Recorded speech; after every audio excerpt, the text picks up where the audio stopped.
আমাদের কাছে একটা খবর আসে যে কিছু বাংলাদেশি লোক গতকালকে রাত্রেবেলা ইন্ডিয়ান বর্ডার ক্রস করে বৈষ্ণবপুরে দুটো মোমবাড়িতে তারা অবস্থান করছে এবং তারা এখান থেকে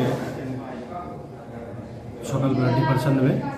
এই সংবাদের ভিত্তিতে আমি কাটালছড়ি বিওপি অ্যাসিস্ট্যান্ট কমান্ড্যান্ট সঙ্গে যোগাযোগ করি এবং আমরা একটা জয়েন্ট অপারেশনের প্ল্যান করি এবং এই মোতাবেক আমরা বিএসএফ এবং পুলিশ মিলে বৈষ্ণবপুরে গিয়ে আমরা রেড এবং চার্জ করে সেখানে 14 জন বাংলাদেশি ন্যাশনাল, যার মধ্যে 4 জন শিশু আমরা আটক করি এবং যে বাড়িতে যারা ছিল এবং যারা পারাপারের সঙ্গে যুক্ত এর মধ্যে আমরা 2 জন মহিলা এবং 1 জন পুরুষকে গ্রেপ্তার করি এবং 2 জন পলাতক আমরা সবাইকে থানাতে নিয়ে আসি এবং তাদের কাছ থেকে কিছু মোবাইল এবং কিছু বাংলাদেশি ইন্ডিয়ান অল্প টাকা আমরা সিজ করি এবং আমরা একটা মামলা হাতে নিয়েছি।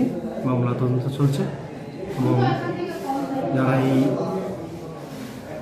অবৈধ বাংলাদেশি পারাপারের সঙ্গে যুক্ত তাদের বিরুদ্ধে আইনানুগ ব্যবস্থা নেওয়া হবে এবং যারা পলাতক তাদেরও গ্রেপ্তার করা হবে।